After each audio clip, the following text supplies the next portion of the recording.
మీకా గ్రంథములో నుండి 2వ అధ్యాయం. ఈరోజు మనం చూస్తున్నాం 2వ అధ్యాయంలో మొదటి 2 వచనాలు చదువుకుందాం. మీకా గ్రంథము 2వ అధ్యాయము మొదటి 2 వచనాలు చదువుకుందాం. మంచముల మీద పరుండి మోసపు క్రియలు యోచించుచు దుష్కార్యములు చేయువారికి శ్రమ. అలాగు చేయుట వారి స్వాధీనంలో ఉన్నది గనుక వారు ప్రొద్దు పొడవగానే చేయుదురు. వారు భూములు ఆశించి పట్టుకొందురు, ఇండ్లు ఆశించి ఆక్రమించుకొందురు. ఒక మనిషిని వాని కుటుంబమును, ఇంటివానిని వాని స్వాస్థ్యమును అన్యాయముగా ఆక్రమింతురు. చాలు. ఈ రోజున ఈ యొక్క మీకా గ్రంథంలో 2వ అధ్యాయం మనం చూసుకుందాం. మొదటి అధ్యాయం మనం చూసినప్పుడు మీకా అనేటువంటి ఓ వ్యక్తిని దేవుడు ప్రవక్తగా లేపి యూదా ప్రాంతంనకు, అలాగనే యెరూషలేము లేదా ఇజ్రాయేల్ ప్రాంతంనకు దేవుడు ప్రవక్తగా పిలుచుకొని కొన్ని విషయాలు, రాబోతున్నటువంటి కాలమును గురించి కొన్ని విషయాలు దేవుడు మీకా ద్వారా యూదా ప్రజలకు, అలాగనే వారితో పాటుగా యెరూషలేము లేదా ఇజ్రాయేల్ ప్రజలకు, అలాగనే వారితో పాటుగా ప్రపంచమంతటికి, అంటే చుట్టుపక్కల ఉన్న దేశాలకు కూడా దేవుడు చాలా విషయాలు వీరి ద్వారా దేవుడు జరిగించేటువంటి కార్యముల ద్వారా ప్రపంచం అంతటికి దేవుడు కొన్ని విషయాలు తెలియపరుస్తున్నాడు. అది గత వారం మనం చూసినాం. ఈరోజు 2వ అధ్యాయం ఉన్నటువంటి విషయాలు మనం చూద్దాం. మొదటి అధ్యాయంలో మీకా కొన్ని విషయాలు, ఆ తీర్పు రాబోతుందని, ఆ తీర్పుకి కారణం ఏంటో, వారి విగ్రహారాధన గురించి, ఉన్నత స్థలం గురించి మీకా మాట్లాడాడు. అయితే 2వ అధ్యాయంకి వచ్చేసరికి రాబోతున్నటువంటి ఆ తీర్పును గురించి ఇంకా కొంచెం బలంగా, ఇంకా కొంచెం లోతుగా, ఇంకా చెప్పండి, ఇంకా డైరెక్ట్గానే ఒక రకంగా, అంటే ఎందుకు తీర్పు రాబోతుంది అన్నదానికి దాదాపుగా మొదటి అధ్యాయంలో కంటే 2వ అధ్యాయం ఇంకా కొంచెం క్లియర్గా, చాలా సూట్గానే మీకా మాట్లాడడం బైబిల్ మనం చూస్తాం. చూడండి, తీర్పు కారణం ఏంటంటే, చూడండి, అక్కడే మొదటి 2 వచనాల్లోనే అక్కడ మీకా మాట్లాడుతుంటున్న మాట ఏంటంటే, మంచముల మీద పరుండి మోసపు క్రియలు యోచించుచు దుష్కార్యములు చేయువారికి శ్రమ. అలాగు చేయుట వారి స్వాధీనంలో ఉన్నది గనుక వారు ప్రొద్దు పొడవుగానే చేయుదురు. ఇక్కడ గమనించండి, ఎందుకు తీర్పు రాబోతుంది, ఎందుకు కఠినమైనటువంటి తీర్పు రాబోతుంది అంటే దానికి కారణం ఏంటని దేవుడు చెప్తున్నాడంటే, వీళ్ళట మంచముల మీద పండుకొని వీళ్ళు ఏం చేస్తున్నారంటే రాత్రులు కొన్ని ఆలోచనలు చేస్తున్నారంట, కొన్ని కుతంత్రాలు వాళ్ళు పన్నుతున్నారు. ఏంటంటే ఆ ఆలోచనలు ఏంటి, ఆ కుతంత్రాలు ఏంటి అంటే, వాళ్ళు కొన్ని దుష్కార్యములు చేయడానికి వాళ్ళు రాత్రి పడుకునేటప్పుడు, మంచముల మీద పడుకుంటున్నప్పుడే వాళ్ళు రేపు ఉదయము ఏం చేయాలి, రేపు ఉదయం దుష్కార్యం ఎలా చేయాలన్న దాని గురించి వాళ్ళు మోసపు ఆలోచనలు వాళ్ళు ముందుగానే కలిగి ఉన్నారని బైబిల్ మనం చూస్తున్నాం. ఇప్పుడు దేవుడు ఎందుకు అంత డీటెయిల్గా మాట్లాడుతున్నాడు ఆలోచించాలి మనం. మీరు దుష్కార్యాలు చేస్తున్నారు, మీరు అన్యాయమైన తీర్పులు తీరుస్తున్నట్టు సరిపోద్ది. కానీ దేవుడు ఎంత క్లియర్గా మాట్లాడదంటే, అంటే వాళ్ళు కార్యమును చేయడానికంటే మునుపే, వాళ్ళు అలా చేయడానికి మునుపు వాళ్ళు ఆలోచిస్తున్నప్పుడు కూడా దేవుడు నాకు అది కూడా తెలుసు అనే విషయాన్ని చెప్తున్నాడు. అలా మాట్లాడుతున్నాడు. చూడండి, అక్కడ వారి స్వాధీనములో ఉంది అన్న మాట ఉంది. ఇక్కడ మోస్ట్లీ ఏమై ఉండొచ్చు అంటే, ఇక్కడ వీళ్ళు యాక్చువల్గా ప్రాబ్లం ఏంటి, కొంచెం కింద చదివితే ఇంకా మనకి కొంచెం క్లియర్గా ఉంటుంది. అంటే వాళ్ళు దుష్కార్యాలు అంటే అర్థం ఏంటంటే, వాళ్ళు పేదవాళ్ళ యొక్క స్థలాల్ని, పేదవాళ్ళ యొక్క ఇళ్ళల్ని, పేదవాళ్ళకి సంబంధించిన సొత్తు ఏదైతే ఉంటుందో వారి స్వాస్థ్యము, ఈ యొక్క దేశంలో ఉన్నతమైనటువంటి స్థానముల్లో, అధికారంలో, లేదంటే ధనము కలిగి, ధనాన్ని బట్టి బలము కలిగి, పలుకుబడి కలిగి ఎవరైతే ఉన్నారో వాళ్ళందరూ ఏం చేస్తున్నారంటే, ఈ తమకంటే తక్కువ వాళ్ళు, తమకంటే బలహీనంగా ఉన్నటువంటి వాళ్ళ యొక్క స్థలాలను, వాళ్ళ యొక్క ఆస్తిని ఆక్రమించుకోవడానికి వాళ్ళు రాత్రే ప్లాన్ చేస్తాను బైబిల్ మనం చూస్తున్నాం. వాళ్ళు ఇక్కడ దేవుడు ఏం చెప్తున్నారు, మొదటి 2 వచనంలో వాళ్ళు రాత్రులు ఆలోచన చేస్తుంట, ఉదయాన్నే లేచి ఏదైతే ఆలోచించారో దాన్ని వాళ్ళు అమలు పరుస్తున్నారంట. ఇప్పుడు చూడండి, ఇది చాలా ఇంపార్టెంట్. మామూలుగా జనరల్గానే సిచ్యువేషన్ బట్టి కొన్ని చేయడానికిను చేద్దామని ముందుగానే ప్లాన్ చేసుకొని ఆలోచించిన దాన్ని మళ్ళీ అమలుపరచంటే అంటే ఇంకా భయంకరమైనటువంటి ఒక కార్యం. ఇక్కడ వీళ్ళు అప్పటికప్పుడు ఏదో చేసేస్తున్నారని కాదు, వీళ్ళు రాత్రులు ఆలోచించిన అర్థం ఏంటంటే, ఎలా చేస్తే, ఆ సిచ్యువేషన్ ఎలా హ్యాండిల్ చేస్తే వారికి ఉన్నటువంటి ఆ స్వాస్థ్యం కానీ స్థలం కానీ ఏదైతే ఉందో అది ఎలాగ నేను దాన్ని సొంతం చేసుకోవచ్చు, ఎలాగ నేను దాన్ని ఆక్యుపై చేసుకోవచ్చు అనేటువంటి ఇలాంటి చెడు ఆలోచనలు అంటే వాళ్ళు మంచముల మీదే ఉండి వాళ్ళు ఆలోచన చేస్తున్నారని దేవుడు అన్నాడు. వాళ్ళు ఎందుకు చేస్తున్నారంటే బైబిల్ అక్కడ దేవుడు చెప్తే అది వారి స్వాధీనంలో, వారి వశంలో ఉంది. అంటే వారి వశం అంటే బహుశా ఏమై ఉండొచ్చు అంటే, మోస్ట్లీ వాళ్ళకి సమాజంలో బలం ఉంది, అధికారం ఉంది కాబట్టి అయి ఉండొచ్చు. లేదు ఇంకొక కారణం కూడా మోస్ట్లీ ఏమై ఉండొచ్చు అంటే, ఎవరి గురించి అయితే ఇక్కడ మాట్లాడబడుతుందో మొదటి వచనంలో వాళ్ళు ఎవరై ఉండొచ్చు అంటే, బహుశా ప్రజల పైన నాయకులుగా ఉండి తీర్పు తీరుస్తారు చూసారా, అంటే ఒక రకంగా జడ్జెస్ లాంటి వాళ్ళు ఉంటారు చూసారా, న్యాయం తీర్చేటువంటి వాళ్ళు. బహుశా అలాంటి స్థాయిలో స్థానంలో ఉన్నటువంటి వాళ్ళ గురించి అని మాట్లాడి ఉండొచ్చు. ఎందుకంటే రేపు ఒక తీర్పు వాళ్ళు ఇవ్వాల్సి వచ్చినప్పుడు, రేపు ఏదైనా వాళ్ళకి ఏదైనా ఒక కేసు ఏదైనా వాళ్ళ దగ్గరికి వస్తే, రేపు ఉదయం తీర్పు తీర్చాలనుకున్నప్పుడు వాళ్ళు ఆ ముందు రోజు రాత్రి కూర్చొని రేపు ఆ కేసుని ఎలా డీల్ చేస్తే అది తన సొంతం చేసుకోవచ్చు, తనకి లాభం ఉంటుంది, తనకి ప్రయోజనం కలుగుతుంది అని రాత్రి ముందుగానే ఆలోచించుకొని ఆ తర్వాత ఉదయం అవగానే వెళ్ళి దాన్ని వాళ్ళు ఆక్రమించుకోవడానికి వాళ్ళు తొందరపడతారని ఇక్కడ దేవుడు చెప్తున్నాడు. బేసిక్గా వాళ్ళు చేసే దుష్కార్యం ఏంటంటే ఇదంట. ఇప్పుడు దేవుడు ఎంత క్లియర్గా మాట్లాడుతున్నాడంటే, మీరు కేవలం చేయడమే కాదు, ఎలా చేద్దామని ఆలోచించి మీరు ఆ కార్యాలు మీరు చేస్తున్నారని. ఇప్పుడు చూడండి, స్పెసిఫిక్గా ఇక్కడికి వచ్చేసరికి వాళ్ళ దుష్కార్యం ఏంటో కూడా దేవుడు మొదటి అధ్యాయం కంటే రెండో అధ్యాయం చాలా క్లియర్గా మాట్లాడేస్తున్నాడు. ఇప్పుడు చూడండి, ఇది చాలా ఇంపార్టెంట్. అలా మాట్లాడుతున్నాడు, అలాంటి దుష్కార్యములు చేస్తాను చూస్తే మీకు శ్రమ అంటున్నాడు. అంటే తీర్పు ఎందుకు వస్తుంది అంటే, ఇందుకే వస్తుంది తీర్పు. ఎందుకంటే మీకంటే కింద స్థానం ఉన్నటువంటి వారిని, వాళ్ళ బలహీనతని మీ బలము చేత అణిచివేస్తూ, వాళ్ళని ఇంకనూ మోసం చేస్తూ, వాళ్ళలో ప్రతిదాన్ని మీరు లాగేసుకుంటున్నారు చూసారా, ఇందుకే మీ మీదకి తీర్పు రాబోతుంది దేవుడు మాట్లాడుతున్నాడు. అలా మాట్లాడుతున్న చూడ 2 వచనం చూడండి, వారు భూములు ఆశించి పట్టుకొందురు, ఇండ్లు ఆశించి ఆక్రమించుకొందురు, ఒక మనిషిని వాని కుటుంబమును ఇంటి వానిని వాని స్వాస్థ్యమును అన్యాయముగా ఆక్రమించుదురు. ఇప్పుడు 3వ వచనం చదువుకుందాం. కాబట్టి యెహోవా సెలవిచ్చినదేమనగా, గొప్ప అపాయకాలము వచ్చుచున్నది, దాని క్రింద నుండి తమ మెడలను తప్పించుకొనలేకుండునంతగాను, గర్వముగా నడువలేకుండునంతగాను ఈ వంశమునకు కీడు చేయనుద్దేశించుచున్నాను. ఆ దినమున జనులు మిమ్మల్ని గూర్చి బహుగా అంగలార్చుచు సామెత నెత్తుదురు. వారు చెప్పు సామెత ఏదనగా, మనము బొత్తిగా చెడిపోయి ఉన్నామనియు, ఆయన నా జనుల స్వాస్థ్యమును అన్యులకిచ్చి ఉన్నాడనియు, మన యొద్ద నుండకుండా ఆయన దానిని తీసివేసినే అనియు, మన భూములను తిరగబడిన వారికి ఆయన విభజించి ఉన్నాడనియు ఇశ్రాయేలీయులు అనుకునుచున్నట్లు జనులు చెప్పుకొందురు. చాలా ఇక్కడ చూడండి, 3వ వచనం దేవుడు మాట్లాడుతున్నాడంటే, కాబట్టి మీకు గొప్ప అపాయం మీకు రాబోతుంది. యెహోవా సెలవిచ్చినది ఏమనగా, మీకు గొప్ప అపాయం మీకు రాబోతుంది. ఎందుకు అపాయం రాబోతుంది అంటే, వీళ్ళు పేదవాళ్ళని దోచుకుంటున్నారు కాబట్టి దేవుడు అంటున్నాడు, అందుకే అపాయము రాబోతుంది అంటున్నాడు. ఇప్పుడు చూడండి, ఒకసారి ఆలోచన చేద్దాం. చూడండి, మనుషులు చూసే విధానము, దేవుడు చూసే విధానము.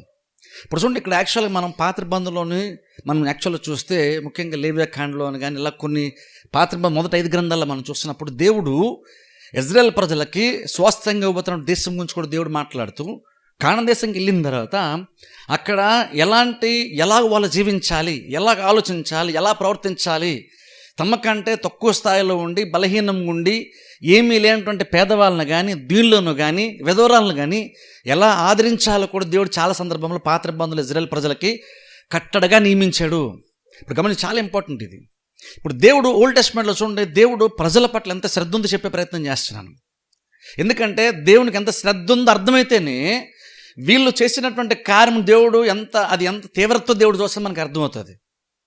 ఎందుకంటే దేవుడు యాక్చువల్ ఎలా ఆలోచిస్తాడంటే, జనరల్గానే ఇజ్రాయెల్ ప్రజలు కాదు, ఈవెన్ మన గురించి అని సరే, కాకపోతే మన గురించి ఎలా ఆలోచిస్తానని తెలుసుకోవాలంటే, పాత నిబంధన ఇజ్రాయెల్ ప్రజల గురించి దేవుడు ఏమనుకుంటున్నాడు అర్థమైతే, మన గురించి కూడా దేవుడు ఏమనుకుంటున్నాడు మనకు అర్థమవుతుంది. మనందరూ కూడా తెలుసు, దేవుడు పాత నిబంధనలో ఇజ్రాయెల్ ప్రజలు చాలా విషయాలు చెప్పాడు. చూడండి, కొన్నిసార్లు ఏంటంటే వాళ్ళు పంట పండించుకున్నప్పుడు వాళ్ళ ధాన్యాన్ని కోతకు వచ్చినప్పుడు కూడా దేవుడు స్పెసిఫిక్ ఏం చెప్పంటే, మీరు ఇలా కోత కోసుకునేటప్పుడు కొన్ని గింజలు పడిపోతే వాటిని మీరు ఏరుకోవద్దు, వాటిని వదిలేసేయండి అన్నాడు దేవుడు. మీరు పంటను కోసి, పంట మీ చేతికి వచ్చినప్పుడు మీరు కోసి ఇంటికి మీరు మోసుకుని వెళ్ళేటప్పుడు మీరు పని చేస్తున్న కొన్నిసార్లు కొన్ని గింజలు ధాన్యం ఎంత కూడా కొన్ని కింద పడిపోద్ది. అలా కింద పడిపోయిన దాన్ని మీరు ఏరుకొని తీసుకొని వెళ్ళిపోవద్దు, మొత్తం తీసుకెళ్ళిపోతూ అలా కొంచెం కావాలని మీరు వదిలేసేయండి అన్నాడు దేవుడు. ఇది నేను యెహోవా ఆశీర్వాదం కోసం చెప్పినప్పుడు దీని గురించి చెప్పాను. దేవుడు ఏం చెప్పంటే, మీరు కొంచెం ఆ కింద ఏమైనా గింజలు అలాంటి పడితే వదిలేసాడు అన్నాడు. ఎందుకు వదలాలి అంటే, దేవుడు అన్నాడు అక్కడ ఎవరైతే పొరుగు దేశానికి వస్తారో, విదేశస్తులు వాళ్ళు కానీ, యాత్రికులే కానీ, లేదంటే విదేశీయులే కానీ, లేదంటే విధవరాళ్ళే కానీ, పేదవాళ్ళే కానీ, మీరు ఏరుకొని వెళ్ళిపోయిన తర్వాత వాళ్ళు వచ్చి ఆ కొంచెం తీసుకొని వాళ్ళ కనీస అవసరతలు వాళ్ళు తీర్చుకుంటారు. కాబట్టి అంతా మీదే, కష్టపడినంతా మీదే, ఇదంతా మీకు హక్కు ఉంది 100%. కానీ మీరేం చేయాలంటే, మీకు అంత సమృద్ధిగా నేను ఇచ్చాను కాబట్టి నా మాటకి మీరేం చేయాలంటే, మీకున్న దాంట్లో ఎంతో కొంచెం మీరు వదిలేసేయండి కావాలని. అక్కడ చూడండి, పొరపాటున ఏదో పడిపోతే వదిలేను కాదు, మీరు కావాలని కొంచెం చూస్తుంటే కొంచెం వదిలేసిండండి దేవుడు. ఎందుకంటే పేదవాళ్ళు కానీ విధవరాలు, ఎందుకంటే ఆ రోజులు విధవరాలు కానీ పేదవాళ్ళు అంటే వాళ్ళు పెద్దగా వాళ్ళకి వేరే ఆశ్రయం కానీ ఏది వాళ్ళకి ఉండదు. అందుకని దేవుడు ఏమన్నాడంటే, అలాగే ఎవరిని వస్తే కనుక వేరే దేశం నుంచి ఎవరిని వచ్చినప్పుడు కానీ వీళ్ళందరూ కూడా ఏంటంటే మీరు అలా వదిలేస్తే దాన్ని వాళ్ళు ఏరుకొని వాళ్ళు తిని వాళ్ళు కడుపు నింపుకొని వాళ్ళు అలాగా భుజించి అలా బ్రతుకుతారు. కాబట్టి మీరు వాగ్దాన దేశానికి వెళ్ళిన తర్వాత మీరు అలా చేయండి అని దేవుడు చెప్పాడు. అంటే ఒకసారి ఆలోచన, అంటే చూడండి, గవర్నమెంట్ చూడండి ఫైనాన్షియల్ ప్లాన్స్ అని తీసుకొస్తారు, ఆర్థికంగా కొన్ని ప్లాన్స్ తీసుకొస్తారు. అంటే ఇలా చేస్తే పేదరికం ఉండదు, దరిద్రం ఉండదు, ఇలా చేస్తారు. గవర్నమెంట్ చాలా ట్రై చేయొచ్చేమో కానీ నిజం ఒకసారి ఆలోచించండి, దేవుడు ఎంత బలంగా ప్రయత్నం చేస్తాడో ఒకసారి ఆలోచించండి. ఇది ఈ టైంలో కాదు, అది అప్పుడే దేవుడు ఎంత ఆలోచించాడో ప్రజల గురించి ఒకసారి ఆలోచించండి. పేదవాళ్ళ గురించి, బలహీనుల గురించి, ఏ రకంగా కూడా సంపాదించుకోలేని స్థితిలో ఉన్నటువంటి వారి గురించి దేవుడు ఎంత శ్రద్ధ చూపిస్తున్నాడో ఆలోచించండి. కొన్నిసార్లు మనం అనుకుంటాం మనకి ఏమీ లేదు అనుకుంటాం, కానీ దేవుడు అంటున్నాడు మీకున్న దాంట్లో కొంచెం ఎంతో కొంత మీరు అలా వదిలేసేయండి, పడిపోతే వదిలేసేయండి, దాన్ని ఎవరో ఒకరు తినే వాళ్ళు కడుపు నింపు. ఎందుకంటే అది మీరు తీసుకుంటే మీకు పెద్దగా వచ్చేది ఏమి ఉండదు, కానీ మీకు అది చాలా చిన్నదే, అల్పమైనటువంటిది. మీరు వదిలేసినా పెద్దగా మీకు ఇబ్బంది లేనంతది మిమ్మల్ని వదిలేమని చెప్తున్నాను. అది మీరు వదిలేసిన మీకు పెద్ద ఇబ్బంది ఏమి ఉండదు, వదిలేసిన మీకు పెద్ద నష్టమే ఉండదు. కానీ మీకు ఏదైతే నష్టమో లేకుండా ఉంటుందో, నష్టముగా అసలు పరిగణించబడదు, అది మీరు వదిలేస్తే కొంతమంది దానివల్ల బ్రతుకుతారు. మీకు పెద్దగా లెక్కలేనటువంటిది కొంతమంది బ్రతకడానికి సహాయపడుతుంది. కాబట్టి మీరు అలాగా వదిలేసేయండి. అలా ఓ పక్కన ఏంటంటే, అందుకే చూడండి, ఈవెన్ బైబిల్ మనం చూస్తే హితవస్త్రం అని కూడా దేవుడు ప్రకటిస్తాడు.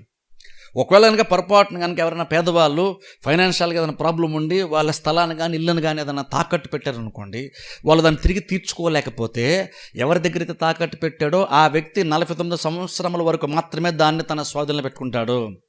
50వ సంవత్సరం వచ్చినప్పుడు హితవత్సరం ప్రకటించబడుతుంది. అక్కడ వెంటనే ప్రతి వాళ్ళు కూడా ఏదైతే వాళ్ళ తాకట్లో లోన్లు ఉందో దాన్ని వెళ్ళి మళ్ళా హక్కుగా వాళ్ళు దాన్ని తిరిగి తెచ్చేసుకోవచ్చు. దేవుడు ఎందుకు అలా చేశాడు తెలుసా? ఎందుకు అలా చేశాడంటే, పేదోడు ఎప్పుడు పేదోడు అయిపోకూడదు, డబ్బుడు ఎప్పుడు డబ్బుడుగానే మారిపోకూడదు. పేదోళ్ళు కూడా ఎంతో కొంత పైకి రావాలి. కాబట్టి 49 సంవత్సరాలు ఒక స్థలాన్ని, పొలాన్ని ఏదో నువ్వు దగ్గర తాకట్టు పెట్టుకుని దాన్ని నువ్వు వాడుకున్నావు. 49 సంవత్సరాలకు నువ్వు వాడుకో, కానీ 50 సంవత్సరాలు మాత్రం మళ్ళీ తిరిగి ఫ్రీగానే వాళ్ళకి నువ్వు ఇచ్చేసేయాలి. అంటే పేదవాళ్ళు కూడా ఎలాంటి నిరీక్షణ దేవుడు ఇచ్చాడంటే, ఒకవేళ మీరు కనుక అప్పులు అయిపోయి కనుక ఏదన్నా కనుక ఇలా స్థలం కనుక ఏదైనా తాకట్లోకి వెళ్ళిపోతే మీరు ఓపికగా 49 సంవత్సరాలు మీరు వెయిట్ చేయండి. 50 సంవత్సరాలు వచ్చినప్పుడు మరలా మీకు హక్కుగా వచ్చేస్తుంది, ఎవరు ఆపడానికి వీలే లేదు అని దేవుడు ఇలాంటివి ఆజ్ఞ రూపంలో ఇచ్చాడు. ఒకసారి ఆలోచించండి దాని గురించి. మనం కొన్నిసార్లు పేదవాళ్ళు సహాయం చేస్తున్నాం, మనం ఏదో ధర్మం చేసేస్తున్నాం అనుకుంటాం. అంటే దేవుడు యాక్చువల్ రూల్ లాగా చెప్పాడు మనకు. అది పేదవాళ్ళకి సహాయం, ఇంటికి ఉన్న చూడండి భిక్ష పడుకుని వచ్చినప్పుడు వాళ్ళు మనం ఖచ్చితంగా చేయాలి. ఎందుకంటే అది యాక్చువల్ క్రిస్టియన్గా నీకు అది యాక్చువల్ ఒక రకం చెప్పండి, అది రూల్ లాంటిదే. మనం పెద్ద ధర్మం చేసేసి మనం ఫీల్ అయిపోవాల్సిన అవసరం లేదు. దేవుడు ఇజ్రాయేల్ ప్రజలకి అది కట్టడగా ఇచ్చాడు. నువ్వు ధర్మమే చేస్తున్నావు, నువ్వు పేదవాళ్ళకి సహాయమే చేస్తున్నావు, కానీ గుర్తుపెట్టి దేవుడు అన్నాడు, అది నేను రూల్ లాగా నీకు ఇస్తున్నాను, అదొక కట్టడముగా, అది నీకు ఆజ్ఞగా నేను నీకు అది ఇస్తున్నా, అది పాటించు అంటున్నాడు. అంటే దేవుడు ఎందుకు అలా చేస్తాడంటే, దేవుడు ఏమనుకున్నాడంటే పేదవాళ్ళు ఇంకా అట్టడిస్థితిలోకి వెళ్ళిపోయి ఇంకా ఉన్నది కూడా నష్టపోకూడదు. కొంతవరకు నష్టపోవచ్చు, కొంతవరకు వాళ్ళు అప్పు అయిపోయారు కాబట్టి దాని తగ్గట్టు అవతల అప్పు ఇచ్చినటువంటి వాడు కూడా న్యాయం జరగాలి. కాబట్టి 49 సంవత్సరాలు ఉంచుకోవచ్చు, దాన్ని బెనిఫిట్గా నీకు వాడుకోవచ్చు, కానీ 50 సంవత్సరం మాత్రం వాళ్ళకి ఇచ్చేసేయాలి. అప్పుడు ఏదో రకంగా కష్టపడినటువంటి ఆ వ్యక్తి ఏదో రకంగా నిలబడి బ్రతికి ఆశ ఎదురు చూస్తుంటే చాలు, 50 సంవత్సరం వస్తే తన పోగొట్టిన ప్రతిదీ కూడా మళ్ళీ తిరిగి ఆ వ్యక్తికి వచ్చేస్తుంది. అంటే దేవుడు ఎలా చేస్తాడంటే, పేదవాళ్ళు పూర్తిగా నష్టపోయి ఫైనాన్షియల్గా చితికిపోకూడదని దేవుడు అనుకున్నాడు. కాబట్టి ఆ రకమైన కొన్ని ఆజ్ఞలు ఇజ్రాయేల్ ప్రజలకి ఇచ్చాడు. కానీ మీకు ప్రాబ్లం ఏంటో తెలుసా? ఇజ్రాయేల్ ప్రజలు దాన్ని చాలా సందర్భాల్లో వాళ్ళు దాన్ని పాటించలేదు. ఎస్టో సరాజు నిజం కనుక అలాంటి రూలే కనుక నిజం కనుక ప్రపంచంలో ప్రతి దేశాల్లో ఉంటే, నార్మల్గా తినడానికి తిండి లేక అడుక్కునే వాళ్ళు కానీ, తినడానికి తిండి లేదని చచ్చిపోవాలి కానీ నార్మల్గా ప్రపంచంలో ఎవరు ఉండరు. దేవుడు ఆలోచించినంత ఉన్నతంగా కనుక గవర్నమెంట్ ఆలోచించినా, మనుషులు ఆలోచించినా, సంపన్నులు ఆలోచించినా సరే, నార్మల్గా దరిద్రము ప్రపంచంలో ఇంత ర్యాపిడ్గా ఉండేదే కాదు. కానీ ప్రాబ్లం ఏంటంటే ప్రతి వాళ్ళకి స్వార్థం ఎంత ఉన్నా సరే ఇంకా మనం ఏదో ఒకటి సంపాదించుకోవాలని ఇదే, కానీ ఇద్దాము కొంచెం పేదవాళ్ళు సహాయం చేద్దాం అంటే వాళ్ళు జనరల్గా నార్మల్ మనుషులకు ఉండదు. నార్మల్ మనుషులు మనకేముంది, మనకి ఎక్కడి నుంచి వస్తుంది, నార్మల్ మనం అనేసుకుంటాం.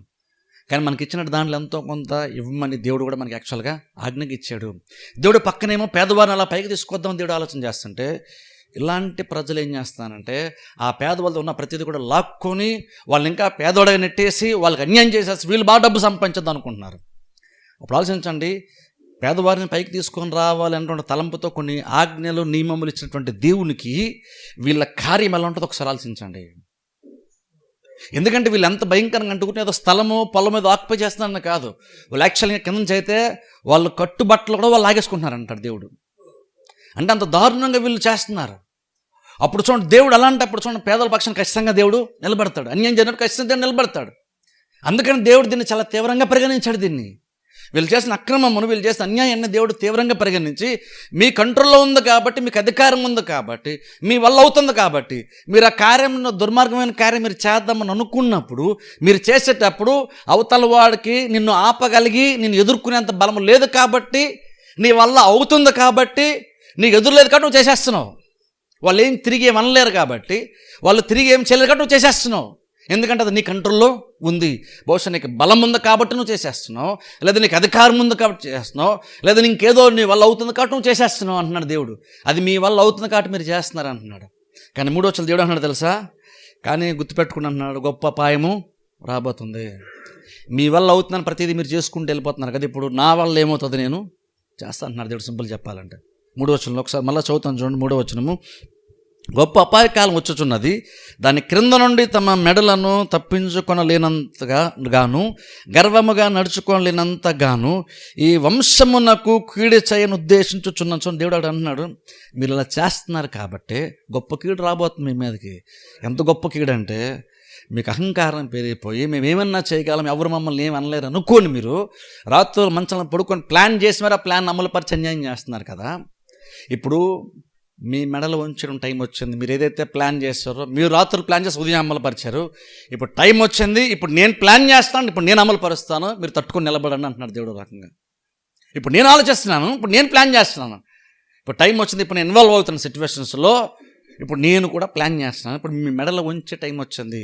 మీరేంటంటే ఎవరి కింద మెడ ఉంచడానికి ఇష్టపడకుండా అహంకారంతో గర్వంతో మీరు కొన్ని కార్యాలు చేస్తున్నారు. కానీ ఇప్పుడు కొంత ఒక సిచ్యువేషన్ ఎలా వస్తుందంటే, శత్రువు వస్తాడు, వాడు మీ మెడలో ఉంచుతాడు అంటున్నాడు దేవుడు. మీకున్న అహంకారం మొత్తం కూడా పోతుంది. ఏ అధికారం ఉందనైతే మీరు ఇవన్నీ చేస్తూ వచ్చారో, అసలు అధికారం పోయి మిమ్మల్ని అణిచివేసేటువంటి వాళ్ళు వస్తారని దేవుడు చెప్తున్నాడు. మిమ్మల్ని అణిచివేసేటువంటి వాళ్ళు వస్తారు. ఇక మీకు అహంకారం అంటే మీకు కనబడదు. ఎంత అహంకారంతో మీరు కార్యం చేస్తారో అది చేయడానికి మీకు అవకాశం ఉండదు. మీ మెడలు ఉంచేటువంటి వాళ్ళు వస్తారని చెప్పేసి ఇక్కడ దేవుడు మాట్లాడుతున్నాడు. 4వ వచనం చదవండి ఒకసారి. ఆ దినమున జనులు మిమ్మల్ని గూర్చి బహుగా అంగలార్చుచు సామెత నెత్తుదురు. వారు చెప్పు సామెత ఏదనగా, మనము బొత్తిగా చెడిపోయి ఉన్నామనియు, ఆయన నా జనుల స్వాస్థ్యమును అన్యులకిచ్చి ఉన్నాడనియు, మన యొద్ద నుండకుండా ఆయన దానిని తీసివేసినే అనియు, మన భూములను తిరగబడిన వారికి ఆయన విభజించి ఉన్నాడనియు ఇశ్రాయేలీయులు అనుకొనుచున్నట్లు జనులు చెప్పుకొందరు. చాలా ఇక్కడ గమనించండి. ఇక్కడ 4వ వచనం దేవుడు అన్నాడంటే, ఆ టైం వచ్చినప్పుడు మిమ్మల్ని గురించి మీరు అంగలార్చు కొంతమంది సామెతలు ఎత్తారంటున్నాడు. ఏంటి సామెత అంటే, వాళ్ళు అనుకుంటారంట ఏమనంటే, మన స్వాస్థ్యాన్ని దేవుడు వేరే వాళ్ళకి తిరిగి ఇచ్చేసాడు అని వాళ్ళు అనుకుంటారంట. ఇప్పుడు చూడండి గమనించండి ఇక్కడ, అంటే బేసిక్గా వాళ్ళకి ఇంకా అర్థం కాని విషయం ఏంటంటే, ఇదంతా కూడా దేవుని వల్ల జరుగుతుంది, వాళ్ళు చేసిన అన్యాయాన్ని బట్టి జరుగుతున్నా కూడా వాళ్ళు గ్రహించలేకపోతున్నారు. వాళ్ళు ఏమనుకుంటున్నారంటే, ఇది మేము చేసాం కాబట్టి మాకు ఇలా జరుగుతుంది అనుకోవట్లేదట. వాళ్ళు అనుకుంటున్నారంట, దేవుడు దీన్ని చేస్తున్నాడు, దేవుని వల్ల అవుతుంది, దేవుడే ప్రాబ్లం మందేమి కాదు అనుకుంటున్నారట వాళ్ళు. కొన్నిసార్లు చూడండి, అక్కడ తీర్పు జరుగుతున్నప్పుడు కూడా, దేవుడు పనిష్మెంట్ ఇస్తున్నప్పుడు కూడా, అది వాళ్ళ క్రియలను బట్టి అని అనుకోకుండా, దేవుడు ఎందుకో చేసేస్తున్నాడు, దేవుడు ఎందుకో వాళ్ళకి దాన్ని తీసుకొచ్చి ఇచ్చేస్తని చెప్పేసి దేవుడు మన భూములు తిరిగి వాళ్ళకి ఇచ్చేస్తున్నాడు. ఎందుకంటే ఒకప్పుడు కానా దేశం అంటే అన్యుల దేశము, అన్యుల దాన్నే దేవుడు వీరికి స్వాస్థ్యంగా ఇస్తున్నాడు. ఇప్పుడు మళ్ళీ వాళ్ళు అనుకుంటున్నారంట, లేదు ఇదంతా దేవుడు మళ్ళీ తిరిగి వాళ్ళకి మొత్తం ఇచ్చేస్తున్నాడు, దేవుడిదే ప్రాబ్లము, దేవుడు ఎందుకో చేస్తున్నాడు అని చెప్పేసి చాలామంది వీళ్ళు సామంతికి ఎత్తి కొంత అలా మాడుకుంటాను దేవుడు అంటున్నాడు. ఇక్కడ కొంచెం కింద చదువుకుందాం. చీట్లు వేయగా యెహోవా సమాజంలో మీరు పాలు పొందినట్లు నూలు వేయువాడొకడునూ ఉండడు. మీరు దీన్ని ప్రవచింపవద్దని వారు ప్రకటన చేయుదురు. ప్రవచింపని ఎడల అవమానము కలుగక మానదు. చాలా గమనించండి. 5వ వచనం చూడండి, అక్కడ మాట ఉంటుంది, చీట్లు వేయగా యెహోవా సమాజంలో మీరు పాలు పొందినట్లు నూలు వేయబడొకడునూ ఉండడు. చూడండి మీని చెప్తాను చూడండి. 5వ వచనం బేసిక్ అర్థం ఏంటంటే, తీర్పు తీర్చబడిన తర్వాత ఒక టైం వచ్చినప్పుడు దేవుడు మరలా కొంతమందిని, మిగిలినటువంటి వారిని, అంటే తీర్పులో నిర్మూలమైపోగా మిగిలినటువంటి వారు కొంతమంది ఉంటారు చూస్తారు, శేషించినటువంటి జనం అని వస్తుంది, వాళ్ళని దేవుడు మళ్ళీ తిరిగి తీసుకొస్తాడని దేవుడు చెప్తున్నాడు. అక్కడ 5వ వచనం ఏంటంటే, ఆ దేవుడు భయంకరంగా తీర్పు గురించి మాట్లాడుతున్నాడు. ఇప్పుడు తీర్పుని మాట్లాడేటప్పుడు నార్మల్ ఏమనుకుంటామంటే దేశమందరూ దేవుడు తీర్పు తీరుస్తున్నాడు, ధనవంతుల్ని సంపన్నుల్ని అధికారం గల వారు దేవుడు తీర్పు తీరుస్తున్నాడు కదా, మరి వీటన్నిటి మధ్యలో పేదవాళ్ళు కూడా సఫర్ అయిపోతున్నారు కదా మనం అనుకుంటాం కొన్నిసార్లు. ఎందుకంటే దేశమంతటి మీదకి తీర్పు వస్తుంది కదా, అందరూ సఫర్ అయిపోతున్నారు కదా, అప్పుడు ఈ తీర్పు వల్ల పేదవాడికి ఎలా ప్రయోజనం కలుగుతుంది అనుకుంటాం కొన్నిసార్లు మనం. అందుకనేమో దేవుడు 5వ వచనంలోనే మాట్లాడేస్తూ అక్కడే ఆ అంధకారంలోనే ఒక నిరీక్షణ దేవుడు వాళ్ళకి ఇస్తున్నాడు. ఏమంటున్నాడంటే ఆయన తిరిగి వచ్చిన తర్వాత గురించి ఇక్కడ దేవుడు మాట్లాడుతున్నాడు. యాక్చువల్గా 5వ వచనంలో వాళ్ళు తిరిగి వచ్చిన తర్వాత అక్కడ మాట్లాడుతూ మళ్ళీ తిరిగి వాళ్ళు వచ్చిన తర్వాత చూడండి, చీట్లు వేయగా యెహోవా సమాజంలో మీరు పాలు పొందున్నట్లు నూలు వేయవాడు అక్కడ ఉండడు. అంటే అర్థం ఏంటంటే చూడండి, వాళ్ళు తిరిగి వచ్చేసిన తర్వాత మళ్ళీ వీళ్ళు స్వాస్థ్యం వీళ్ళు తెచ్చేసుకుంటారు. వీళ్ళ స్వాస్థ్యం వీళ్ళకి వచ్చేస్తుంది. శత్రువుల దగ్గర మళ్ళీ తిరిగి వీళ్ళు సంపాదించేసుకుంటారు. దేవుడు వీళ్ళకి ఇచ్చేసిన తర్వాత మళ్ళీ ఎవరి స్వాస్థ్యం ఎంత ఉండేదో ఒకప్పుడు దాన్ని నూలు వేయంటే నూలు వేయడం అంటే అర్థం మెజర్ చేయడం, టేప్ లాంటి దాంతో తాడుతో మెజర్ చేయడం. అలా మెజర్ చేసి నా స్థలం ఒకప్పుడు ఎంత ఉంటుంది కాబట్టి ఇది నా స్వాస్థ్యము, నా భాగం ఎంత ఉంది అని ఎవరి స్వాస్థ్యాన్ని వాళ్ళు కొలుసుకొని తిరిగి వాళ్ళు సంపాదించుకుంటారట. అది దేవుడు చెప్తున్నాడు. ఆ నిరీక్షణ ఇస్తున్నాడు. ఎవరికి ఇస్తున్నాడు? యథార్థంగా ప్రవర్తించేటువంటి వారికి. తీర్పు తీర్చబడగా మారుమనసు పొందినటువంటి వాళ్ళు, లేదంటే నిజాయితీకి బ్రతికినటువంటి వాళ్ళు దేవుడు మళ్ళీ తిరిగి తీసుకొస్తానని చెప్తున్నాడు. అదొక నిరీక్షణ. అది మాత్రమే కాదు, కానీ నువ్వు ఈ గొప్ప వాళ్ళ ద్వారా, ధనవంతుల ద్వారా ఏదైతే నువ్వు పోగొట్టున్నావో స్థలం కానీ నీ స్వాస్థ్యము, దాన్ని మరలా నువ్వు తిరిగి తెచ్చుకుంటావు. అలా తిరిగి తెచ్చుకున్న టైం వచ్చి తెచ్చుకున్నప్పుడు పేదవాళ్ళకి న్యాయంగా జీవించేటువంటి వాళ్ళకేమో కొలిసేటువంటి వాళ్ళు ఉంటారు. నీ స్థలం ఎంత ఉందో అని ఇరుగు పొరుగు వాళ్ళు ఎవరన్నా వచ్చి కొలిసి నీ స్వాస్థ్యం ఎంత అని నీకు ఇచ్చేవాళ్ళు ఉంటారు. కానీ ఈ ధనవంతులను దేవుడు మాట్లాడుతున్నాడు, మీరు ఇజ్రాయేల్ ప్రజలకు ఆ గుంపులో మీరు ఉండనే ఉండరు అంటున్నాడు దేవుడు. అందులో మీకు పాలు ఉండదు. మీరు తిరిగి వచ్చేటువంటి గుంపులో మీరు ఉండరు. ఒకవేళ ఉన్నా సరే మీ స్థలం ఎంత ఉందని మీకు కొలిసి మీకు ఇచ్చేవాడు ఎవడు ఉండనే ఉండడు. అది అక్కడ అర్థం. అక్కడ చూడండి, దేవుడు అదే అంటున్నాడు చూడండి, అక్కడ అన్నాడు చూడండి, మీరు పాలు పొందినట్లు నూలు వేయవాడు అక్కడును ఉండడు. ఎవరికి? అన్యాయంగా జీవించేటువంటి వాళ్ళకు దేవుడు మాట్లాడుతున్నాడు. మీ పక్షాన నుండి మీ స్థలం ఎంత కాదండి, ఇదిగోండి ఈ స్థలం మీదే తీసుకోండి అని కొలిసి, ఇదిగో ఇది నీ భాగము, నీ మొక్క కాబట్టి ఇదిగో ఇది నువ్వు తీసేసుకో అని నీ పక్షము నుండి నీ కొలత కొలిసి ఇచ్చేవాడు కూడా ఉండడు దేవుడు చెప్తున్నాడు. అంటే బేసిక్గా అర్థం ఏంటంటే ఈ అన్యాయంగా జీవించి ఇతరుల యొక్క స్థలాల్ని లాక్కునేటువంటి వాళ్ళకి దేవుడు చెప్తున్నాడంటే, మీరు తిరిగి వచ్చినప్పుడు కొంతమంది తిరిగి వస్తారు, చాలామంది తిరిగి రారు. ఒక తిరిగి వచ్చినా సరే మీకు ఇందులో స్వాస్థ్యం ఉండనే ఉండదు. ఇజ్రాయేల్ ప్రజలు దేవుని యొక్క జనాంగంలో మీకు పాలు ఉండనే ఉండదు దేవుడు చెప్తున్నాడు. అంటే ఇక్కడ చూడండి, అక్కడ అందరూ తీర్పులోకి వచ్చేస్తారు. మరి పేదవాళ్ళ పరిస్థితి ఏంటి? ఆల్రెడీ అన్యాయం జరిగిపోయింది. ఇప్పుడు సడన్గా మళ్ళీ దేవుడు వచ్చి తీర్పు తీర్చాడు. ఎవరో వస్తున్నారు, వీరు చెరగి వెళ్ళిపోతున్నారు, లేదా వీళ్ళంతా ఆక్యుపై చేసేస్తున్నారు, శత్రువులు వచ్చేసి తీసుకుని వెళ్ళిపోతున్నారు. ఇప్పుడు మరి పేదవాడికి న్యాయం ఎలా జరిగింది అంటే దేవుడు అంటున్నాడు, అందుకని తీర్పు జరుగుతుంది, కానీ ఖచ్చితంగా మీకు అందులో కూడా నిరీక్షణ మీకు ఉంటుంది అంటున్నాడు. అందుకని బైబిల్ చెప్తున్న మాట తెలుసా, మనం ఎంతైతే శోధన తట్టుకోగలమో అంతకుమించి దేవుడు మనల్ని శోధించడు. ఇప్పుడు బైబిల్ చెప్తున్న మాటని తప్పించుకోవడానికి మార్గము కూడా దేవుడు చూపిస్తాను బైబిల్లో ఉంది. ఇప్పుడు చూడండి, వీళ్ళు ఇప్పుడు ధనవంతులతో పాటు దేశమంతా సఫర్ అవుతుంది కాబట్టి పేదవాళ్ళు సఫర్ అవుతారు ఖచ్చితంగా, మిగిలినటువంటి వాళ్ళు మంచి వాళ్ళు కూడా సఫర్ అవుతారు. కానీ ఇంక నువ్వు దేవుడు వారిని ఎంత భద్రంగా కాపాడగలడంటే, దేవుడు పక్కన తీర్పు తీరుస్తూనే తను ఎవరైతే కాపాడాలనుకున్నాడో, తనకు ఎవరైతే ఇష్టం అనుకున్నాడో వారిని దేవుడు అందులో కూడా భద్రంగా దేవుడు కాపాడగలుగుతాడు. అందుకే చూడండి, ఈవెన్ ఇజ్రాయెల్ ప్రజలు ఐగుప్తులో బానిసలుగా ఉన్నప్పుడు, బందీలుగా ఐగుప్తులు ఉన్నప్పుడు, ఐగుప్తులో నివసించేటువంటి వాళ్ళందరికీ చీకటి ఉంది, కానీ ఇజ్రాయెల్ ప్రజలకు వెలుగు ఉంది. ఐగుప్తులో జీవించేటువంటి ఆ ప్లేస్ అంతటికినేమో అక్కడ తెగులు ఉంది, కానీ ఇజ్రాయెల్ ప్రజలకి తెగులు లేదు. అలా ప్రతిదీ ఒకే దేశంలో నివసిస్తున్నప్పుడు కూడా దేవుడు తన ప్రజలను గుర్తించగలడు. గుర్తించి ఆ కీడు వారిని ముట్టకుండా, వారిని తాకకుండా దేవుడు వారిని కాపాడగలడు. అదొక క్రిస్టియన్గా మనకు నిరీక్షణ ఉండాలి. మనకి కొన్ని సందర్భాల్లో పరిస్థితిని బట్టి మనం కూడా సఫర్ అవుతాం కొంచెం, కానీ మనం గుర్తుపెట్టుకోవాలి, నువ్వెంతైతే నువ్వు తట్టుకోగలవో అంతవరకు మాత్రం దేవుడిని శోధిస్తాడు. దానికి మించి దేవుడిని శోధించినాడు. నువ్వు కనుక కరెక్ట్గా ఉంటే, దేవుడు చెప్పాడు నువ్వు కనుక ఉంటే, ఒకవేళ కొంతమందిని బట్టి నువ్వు సఫర్ అవుతావు, కానీ ఇంక నువ్వు సొదొమ గొమొర్రా పట్టణంలో అబ్రహాము ప్రార్థన చేశాడు కాబట్టి లోతు కుటుంబాన్ని దేవుడు కాపాడగలిగాడు. చూసారా, అలా దేవుడు కొంతమందిని ఖచ్చితంగా దేవుడు అందులో కూడా కాపాడగలుగుతాడు. ఆ కెపాసిటీ దేవునికి తీర్పు తీరుస్తూ కూడా తన సొంత వారిని దేవుడు కాపాడుకోగలిగేటువంటి సామర్థ్యము, ప్రేమ, దయ దేవునికి ఉంటుంది. అందుకని ఇక్కడ దేవుడు అంటున్నాడు, ఆ తీర్పు తీర్చి మీరు ఎవరు వరేవలసిన పని లేదు. మళ్ళీ శేషించినటువంటి జనము కొంతమంది తిరిగి వస్తారు. రావడం మాత్రమే కాదు, కానీ మీరైతే పోగొట్టున్నారో మరలా మీకు తిరిగి ఇవ్వబడుతుంది. మీకోసం కొలిసి మీ స్థలాన్ని మీకు చప్పగించే వాళ్ళు ఉంటారు, కానీ అన్యాయం చేసినటువంటి వాళ్ళకి మాత్రం అలా చేసే వాళ్ళు ఎవరు కూడా ఉండనే ఉండరు. అది తీర్పులో ఒక భాగమని దేవుడు ఇక్కడ చెప్తున్నాడు. ఇప్పుడు 6వ వచనం చదువుకుందాం. ఇక్కడ చూడండి, దేవుడు అంటున్నాడు, మీరు దీన్ని ప్రవచింపవద్దని వారు ప్రకటన చేయుదురు, ప్రవచింపనేడలా అవమానము కలగక మానది. ఇక్కడ చూడండి, మీకాతో కొంతమంది అంటారంట, ధనవంతులు వాళ్ళు అంటారంట, కొంతమంది ఈ మీకా వాక్యం చెప్తున్నప్పుడు నచ్చనటువంటి వాళ్ళు అంటారట, నువ్వు ఇలాగ ప్రవచించొద్దు అంటారంట. ఒకసారి ఆలోచించండి, అది ఎంత భయంకరంగా ఉంటుందో ఒకసారి ఆలోచించండి. వరంగా చెప్పంటే వాక్యం చెప్తున్నాడు మీకా పబ్లిక్ ప్లేస్లోకి వెళ్ళి వాక్యం చెప్తున్నాడు. ఏమని చెప్తున్నాడు? తీర్పు రాబోతున్న శత్రువు వస్తాడు, ఇలా మొత్తం అందరం కూడా వెళ్ళిపోతాం, అంత పోద్ది. దేవుడైతే మనకు స్వాస్థంగా ఇచ్చాడు, అది వేరే వాళ్ళ చేతుల్లోకి వెళ్ళిపోద్ది, మొత్తం అంతా మనం వెళ్ళిపోతాం అని చెప్తున్నప్పుడు నార్మల్గానే మెజారిటీ శాతానికి ఆ వాక్యము నచ్చదు. అందుకని కొంతమంది వచ్చి అంటారంట మీకాతో, నువ్వు ఇలాంటి విషయాలను ప్రవచించొద్దు, ఇలా చెప్పొద్దు అని వాళ్ళు అంటారంట. అప్పుడు మీకా అంటున్నాడు, అయినా చెప్పలేంత మాత్రాన్ని మీకు రావాల్సిన అవమానం రాకుండా వద్దా? ఇప్పుడు చూడండి, ఎలాగైనా జరుగుతున్నప్పుడు మళ్ళీ ఎందుకు చెప్పాలి? సరే ఆలోచన చేద్దాం. ఎలాగైనా జరిగేటప్పుడు మళ్ళీ ఎందుకు చెప్పాలి? మళ్ళీ దేవుడు ఎందుకు చెప్తాడని ఫస్ట్ ఆఫ్ ఆల్ అట్లీస్ట్ ఎప్పటికైనా మారుతారేమో అని దేవుడు కొన్నిసార్లు తీర్పు వచ్చేస్తుందని చెప్తాడు. కానీ అలాగని దేవుడు ఆల్రెడీ డిసైడ్ అయిపోయాడు కాబట్టి చేసేస్తాడని కాదు.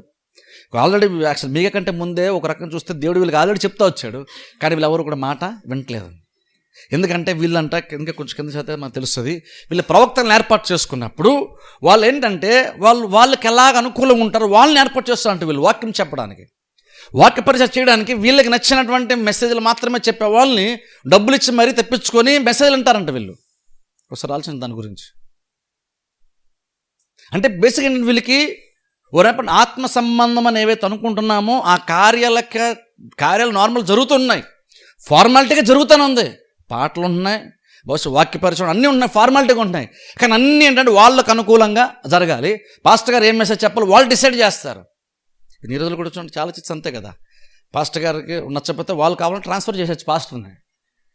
వాళ్ళు నచ్చకపోతే పాస్టర్ గారు చెప్పిన మెసేజ్ నచ్చకపోతే వాళ్ళు వెంటనే నెక్స్ట్ సండే పాస్టర్ గారు లేకుండా చేసేయచ్చు. వాళ్ళు బేసిక్ వాళ్ళందరూ ఎలా పనిచేస్తున్నారు? డబ్బులకి పనిచేస్తున్నారు. అసలు బయలు ప్రకారం అసలు కరెక్ట్ కానీ కాదు. డబ్బులను బట్టి ఒక సంఘానికి కాపరగా ఉండడం పరిచయం అంటే అసలు వాక్యానుసారం కానే కాదు. కానీ చాలామంది చేస్తారు. అది నచ్చకపోతే వాళ్ళు ఆ పాస్టర్ ట్రాన్స్ఫర్ చేయించేస్తారు. అలా ఎగ్జాక్ట్ ఎక్కడ అలాగే వీళ్ళు కూడా ఏంటంటే మీకనే ఉన్నాడు, నువ్వు అలా ప్రవచించొద్దు, నువ్వు అలాగనా ప్రవచించొద్దు. కానీ ఇప్పుడు మీకు అంటున్నాడు, నేను చెప్పినంత మాత్రాన జరగకుండా మానేస్తుందా? అసలు ఎందుకు చెప్తాం, ఎందుకు ప్రవచిస్తాం ముందుగానే అంటే అది మీకు సంతోషాన్ని కలిగించాలని కాదు. అట్లీస్ట్ ఇప్పటికైనా మీరు మారితే రావాల్సిన కీడు, రావాల్సిన నష్టం రాకుండా ఆపచ్చు కాబట్టి ముందుగానే మేము దీన్ని ప్రవచిస్తామని ఇక్కడ చెప్తున్నాడు. అంటూ చూడండి, యథార్థముగా ప్రవర్తించే 7వ వచనములో 7వ వచనం చదువుకుందాం ఒకసారి. యాకోబు సంతతి వారిని పేరు పెట్టబడిన వారలారా, యెహోవా దీర్ఘశాంతము తగ్గిపోయిన ఈ క్రియలు ఆయన చేత జరిగిన యథార్థముగా ప్రవర్తించువానికి నా మాటలు క్షేమసాధనములు కావా? చాలు. ఇక్కడ చూడండి, గమనించిన ఇక్కడ యాకోబు సంతతి వారిని పేరు పెట్టబడిన వారలారా, యెహోవా దీర్ఘశాంతము తగ్గిపోయినా ఈ క్రియలు ఆయన చేత జరిగిన అంటే ఇక్కడ దేవుడు ఏం చెప్తున్నారంటే, ఇప్పటివరకు మీరు దేశంలో ఏదైతే మీరు చేస్తూ వచ్చారో అన్యాయమైనటువంటి తీర్పులు, అన్యాయమైన పరిపాలన అయితే మీరు చేస్తూ వచ్చారో అదంతా దేవుడు జరిగించాడా? అదంతా దేవుడు చేసింది కదా, అదంతా మీరు చేశారు కదా. అదంతా మీరు చేశారు కాబట్టి మీరు చేసినటువంటి కారణం బట్టి మీకు తీర్పు రాబోతుంది. నేను ప్రవచించేటువంటిది నేను అనుకుని చేసేది కాదు, అది మీరు చేస్తున్న దాన్ని బట్టి దేవుడు చెప్తున్న మాట. కానీ నేనేదో డిసైడ్ అయ్యి నేను చేస్తుంది కాదు. ప్రతిదీ దేవుడు ఏం మాట్లాడాలంటువంటిది దేవుడు డిసైడ్ చేయడు, లేదంటే ప్రవక్త డిసైడ్ చేయడు.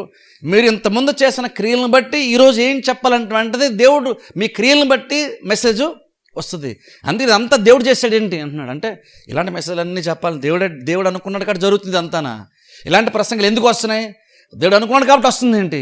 మీరు చేసిన కార్యాన్ని బట్టి ఇదంతా జరుగుతుంది, కానీ దేవుడు వల్ల జరుగుతుంది ఏంటి ఇదంతా? ఇదంతా జరగడానికి కారణము దేవుడు కాదు, జరగడానికి కారణం మీరు అని ఇక్కడ చెప్తున్నాడు. అలా చెప్తూ ఇక్కడ అంటున్నాడు చూడండి, అక్కడ అంటూ యథార్థంగా ప్రవర్తించే వారికి నా మాటలు క్షేమ సాధనములు కావా? సరే, నేను తీర్పు కోసం చెప్పచ్చు, కానీ ఇంక నువ్వు యథార్థంగా ప్రవర్తించేటువంటి వారికి అయితే అది క్షేమాన్ని ఇస్తుంది కదా. గమనించండి, యథార్థంగా ప్రవర్తించేటువంటి వారికి అయితే ఆ మెసేజ్ భయం కలిగించదు. యథార్థంగా ప్రవర్తించే వరకు అది ఇబ్బంది అనిపించదు. ఇబ్బంది అనిపించిందంటే అర్థం ఏంటంటే నువ్వు యథార్థంగా లేవు కాబట్టి నీకు ఇబ్బంది అనిపించింది. యథార్థంగా ఉంటే నీకు యాక్చువల్ నీకు ఇబ్బంది అనిపించదు. యథార్థంగా ఉంటే అది నీకు ధైర్యం ఇస్తుంది, అది నువ్వు నిరీక్షణ ఇస్తుంది. ఎందుకంటే నేను తర్వాత మళ్ళీ నీ స్వాస్థ్యం తిరిగి వస్తుందని చెప్తున్నాను. నీకు అది ధైర్యాన్ని ఇస్తుంది.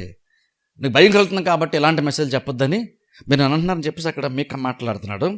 8వ వచనం, ఇప్పుడే కదా నా జనులు శత్రువులైరి, నిర్భయముగా సంచరించు వారిని చూచి వారు కట్టు పంచెలను మాత్రము విడిచి వారి పైవస్త్రములను లాగుకొందురు. వారికిష్టమైన ఇండ్లలో నుండి నా జనుల యొక్క స్త్రీలను మీరు వెళ్ళగొట్టుదురు. వారి బిడ్డల యొద్ద నుండి నేనిచ్చిన ఘనతను ఎన్నడూనూ లేకుండా మీరు ఎత్తుకొని పోవుదురు. చాలా గమనించండి, ఇక్కడ 8వ అంటున్నాడు, ఇప్పుడే కదా నా జనులు శత్రువులు అయ్యారు. ఇక్కడ గమనించండి, దేవుడు మాట్లాడు నా జనులు శత్రువులు అయ్యారు అంటున్నాడు. ఎవరు శత్రువులు అయ్యారు? అక్కడ ఉన్నటువంటి వాళ్ళకే, తమ సొంత జనమునకే సొంత జనం శత్రువులు అయ్యారని చెప్తున్నాడు ఇక్కడ దేవుడు. గమనించండి, ఇదంతా ఇంపార్టెంట్. శత్రువు అన్నాడు బేసిక్ దేవునికి సంబంధించినంత వరకు శత్రువు అన్నవాడు బయట రాజ్యం నుంచి వచ్చినటువంటి వాడు శత్రువు కాదు. దేవుడు అంటున్నాడు నిజంగా ఈ దేశంలో ఉన్నటువంటి పేదవాళ్ళకి శత్రువు ఎవడు అంటే ఈ ప్రజలే శత్రువులు అయ్యారు. ఎందుకంటే మీరు న్యాయం తీర్చాలి, మీరు తీర్చట్లేదు. మీరు పేదవాళ్ళు కొంత వదిలేయాలి, మీరు వదలలేదు. మీరు కొంతమందికి సహాయం చేయాలి, మీరు సహాయం చేయకుండా వాడు తిరిగి ఏమి చేయలేడు. కాబట్టి ఇంకా వాడి దగ్గర నుంచి ఇంకా మీరు లాగేసుకుంటున్నారు. కాబట్టి మీ సొంత జనమునకు మీరే శత్రువులు అయ్యారు. అదే దేవుడు అంటున్నాడు అక్కడ, నా జనులు శత్రువులు అయిన అర్థం ఏంటంటే నా సొంత జనమునకు, నా సొంత జనమే శత్రులుగా మారిపోయారు అని మాట్లాడుతూ నిర్భయముగా సంచరించు వారిని చూసారు. అంటే కొంచెం ధైర్యంగా బ్రద్దు అనుకున్నటువంటి వారికి ఏంటంటే గౌరవంగా బ్రద్దు అనుకున్న వాళ్ళు ఏం చేస్తారంటే సంచరించు వారిని చూచి వారి కట్టు పంచెలను మాత్రమే విడిచి వారిపై వస్త్రాలు లాక్కొందురు.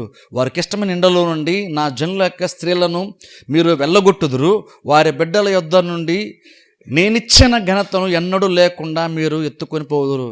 ఏమన్నా దేవుడు చెప్తున్నాడు, ఎవరన్నా నిశ్చింతగా వాళ్ళు కనుక రోడ్డు మీద నడుచుకుంటూ వెళ్తే వాడి పై వస్త్రం లాగేసుకుంటున్నారంట. చూడండి, అంటే ఎంత భయంకరంగా మారిపోయిందో సొసైటీ ఆ టైం చూడండి ఒకసారి. ధనవంతుడు లేదంటే అధికారం గలవాడు ఏమీ చేయలేని చేతకానటువంటి వాడిని ఎలా ట్రీట్ చేస్తాం ఒకసారి చూడండి. ఎవరు దొంగలు, బందిపోటు దొంగలు కాదు దీన్ని దోచుకునేది, ఆ సొంత జనమే. వీడు ఏం చేయలేడు కాబట్టి వీడు తిరిగి మనల్ని ఏమనలేడు, ఏం చేయలేడు. మనకు అధికారం ఉంది, మనకు బలం ఉంది కాబట్టి వాడి దగ్గర ప్రతి లాగేసుకుందాం అని వాడి పైవాసన లాగేసుకుంటారంట. ఇంట్లో ఉన్నటువంటి భార్య బిడ్డలందరినీ బయటికి పంపించేసి వాళ్ళు ఇండ్లు లాగేసుకుంటారంట, వాళ్ళ స్థలం లాగేసుకుంటారంట, మొత్తం అంతా కూడా దోచేసుకుంటారు. అక్కడ దేవుడు చెప్తున్నాడు అన్నమాట. అక్కడ చూడండి, దేవుడు స్పెసిఫిక్ ఇంకో మాట అంటున్నాడు చూడండి అక్కడ, నా బిడ్డల యొద్ద నుండి 9వ వచనం లాస్ట్ లైన్, నేనిచ్చిన ఘనతను ఎన్నడూ లేకుండా మీరు ఎత్తుకొని పోదురు. ఇటు స్పెసిఫిక్గా దేవుడు ఘనత అన్న మాట వాడాడు. వీళ్ళు దాన్ని అండలం చేసుకోండి. నా బిడ్డల యొద్ద నుండి నేనిచ్చిన ఘనతను ఎన్నడూ వాళ్ళకు ఉండకుండా మీరు లాగేసుకుంటున్నారు, దొంగిలిస్తున్నారు దేవుడు.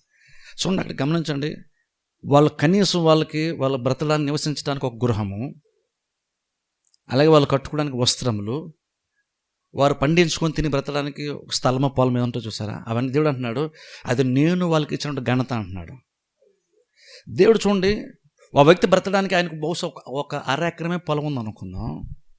చాలామంది కొన్ని 100 ఎకరాలు ఉంటుంది ధనవంతులకి బహుశా ఈ టైంలో, కానీ ఆ వ్యక్తికి ఒక 1/2 ఎకరం ఉంది అనుకుందాం. ఈ ధనవంతులకి 1/2 ఎకరం ఏమందులే చాలా చిన్నది అనుకుంటాం. కానీ దేవుడు అంటున్నాడు అది నేను వాళ్ళకి ఇచ్చినటువంటి ఘనత. అది చూడండి, మనం ఏదైతే మనం చిన్నది అనుకుంటున్నామో దేవుడు దాన్ని ఎంత ప్రెషస్గా చూస్తున్నాడు ఒకసారి ఆలోచించండి.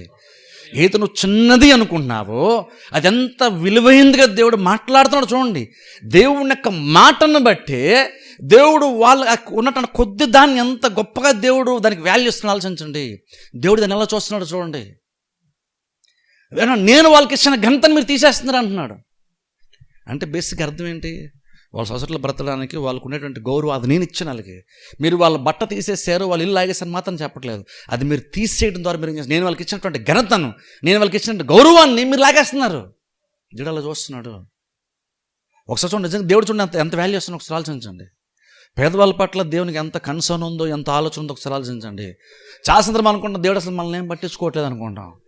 దేవుడు పట్టించుకోలేదు. మీరు బైబిల్కి వెళ్ళి చదివితే మీకు తెలుస్తుంది. మీ ఒక్కళ్ళ సిచ్యువేషన్ తీసుకొని మీ ఒక్కరిని బట్టి మాకేం జరగట్లేదు కాబట్టి దేవుడు మాకేం చేయట్లేదు, దేవుడు అసలు ఎవరికి ఏం చేయడం అనుకుంటాం కొన్నిసార్లు. కానీ దేవుడు అసలు ఎలా తలస్తాడు ఇక్కడ చూడండి. అసలు దేవుడు మాట్లాడుతున్న భాష విధానం చూడండి ఒకసారి. చాలా సందర్భంలో మనకున్న దానికి మనమే తక్కువ మాడతాం, మాకేముందండి అంట మనమే. కానీ దేవుడు ఎలా మాట్లాడుతున్నాడు చూడండి. అందుకే నీకు ఏదున్నా సరే అది దేవుని వల్ల కలిగింది తప్ప నువ్వు సొంతగా సంపాదించుకుంది కాదు. అప్పుడు నువ్వే చిన్నది కలిగి ఉన్నా సరే ఆ చిన్నదాన్ని గౌరవించడం నేర్చుకో. ఎందుకంటే అది కూడా దేవుడు నీ ఘనతగా నిన్ను గౌరవిస్తూ నీ గౌరవాన్ని నిలబెడితేసినటువంటి కార్యం అది. దాని తక్కువ నాదే ఉండండి చిన్న ఉద్యోగం, నాదే ఉంది చిన్న జీతం, ఏమో ఆఫ్టర్ ఇదేం జీతం అనొద్దు. ఎందుకంటే దేవుడు దాన్ని చాలా వాల్యూ ఇస్తున్నాడు. దేవుడు చాలా దాన్ని విలువైందిగా చూస్తున్నాడు. చిపుగా మాట్లాడుతూ, అది బయట మాట్లాడడమే కాదు, నువ్వు చిపుగా మాట్లాడితే దేవుడికి నచ్చదు. ఎందుకంటే దేవుడు అన్నాడు, అది నేను నా ఘనతను మీకు ఇచ్చాను. నువ్వు చేస్తున్న ఉద్యోగం చిన్నది కావచ్చు, నువ్వు చేస్తున్న పని చిన్నది కావచ్చు, నీకున్న ఇల్లు చిన్నది అవ్వచ్చు, నీకున్న ఇన్కమ్ చిన్నది అవ్వచ్చు, కానీ నేను ఘనతగా నేను దాన్ని ఇచ్చాను. దాన్ని అలా చూడ నేర్చుకో. దేవుడు చెప్తున్నాడు. ఇక్కడ పేదవాళ్ళకు దేవుడు మారుతా అంటున్నాడు, నేను అది వాళ్ళ ఘనతగా నేను వాళ్ళకి ఇచ్చాను దాన్ని, కానీ మీరు ఏం చేస్తున్నారంటే మీరు దాన్ని లాగేసుకుంటున్నారు. మీరు దాన్ని అది ఎన్నడూ వాళ్ళకి ఘనత లేకుండా మీరు చేస్తున్నారు అంటున్నాడు దేవుడు. అందుకని దేవుడు చూడండి, నిజంగా దేవుడు కనుక ఒక వ్యక్తికి ఉన్నటువంటి ఆ స్థలాన్నో పొలాన్నో ఆ పై వస్త్రాలను దేవుడు దాన్ని అంత గొప్పగా ఘనమైనదిగా దేవుడు చూస్తున్నప్పుడు, ఎవడో ఒకడు అధికారం గలవాడు వచ్చేసి గబ్బుకుని దాన్ని లాక్కుని వెళ్ళిపోతుంటే దేవుడు ఎలా చూస్తాడు ఒకసారి చూడండి. జస్ట్ ఒక వస్త్రము లాక్కుని వెళ్ళిపోయారని, ఒక ఇల్లును లాగేసుకున్నారని, ఒక స్థలాన్ని లాగేసుకున్నారని, అన్యాయంగా ఏదో చేశారని మాత్రం దేవుడు చూడట్లేదు. నేను వాళ్ళకి ఇచ్చిన ఘనతను దొంగతనం చేస్తున్నారు. అప్పుడు దేవుని దృష్టిలో ఎంత తీవ్రమైనటువంటి రీతిలో దేవుడు దాన్ని చూస్తాడో ఆలోచించండి. దేవుడు అంటున్నాడు, ఎన్నడూ లేకుండా ఘనత, నేను వాళ్ళకి ఇచ్చిన ఘనతను ఎన్నడూ లేకుండా మీరు ఎత్తుకుని పోవద్దురు. 10-11 చదవండి. ఈ దేశము మీ విశ్రాంతి స్థలము కాదు, మీరు లేచి వెళ్ళిపోవుడి. మీకు నాశనము, నిర్మూల నాశనము కలుగునంతగా మీరు అపవిత్ర క్రియలు జరిగించితిరి.